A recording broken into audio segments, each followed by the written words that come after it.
આ વિષય આપણી સામાજિક અને ઘરના સંબંધો સાથે જોડાયેલું છે।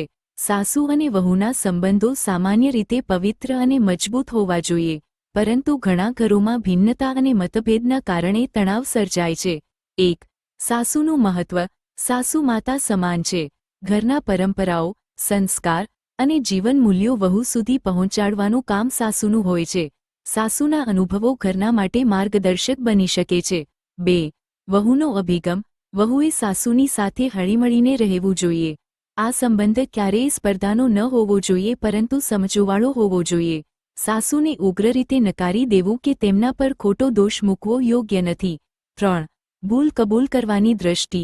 સંબંધોમાં માનવત્વ અને નમ્રતા જરૂરી છે। જો કોઈ ભૂલ થાય તો તેને સ્વીકારવા માટે બે પક્ષો તૈયાર હોવા જોઈએ। ભૂલ કબૂલ ન કરવી અને આડા આરોપો મૂકવા સંબંધોને વધુ બગાડે છે। 4. પરિવારની શાંતિ માટે। મજબૂત પરિવારમાં સાસુ વહુ એકબીજાના આશીર્વાદ સમાન હોઈ શકે છે। કઠોર શબ્દો કે મતભેદના બદલે ધીરજ, સંવાદ અને પ્રેમથી મેટાવા પ્રયાસ કરવો જોઈએ। આનો ઉકેલ શું હોઈ શકે? બંનેએ પારસ્પરિક મર્યાદાનું પાલન કરવું જોઈએ। એકમેકને સમજવા માટે ખુલીને વાતચીત કરવી જોઈએ। થોડી સહાનુભૂતિ અને સહકાર ધરાવવાથી સંબંધમાં મીઠાશ આવી શકે છે। પરિવારના સંબંધો હંમેશા શાંતિ અને સમજૂતીથી ચાલવા જોઈએ, કારણ કે પ્રેમ અને પરસ્પર આદર જ ઘરના માળખાને મજબૂત બનાવે છે।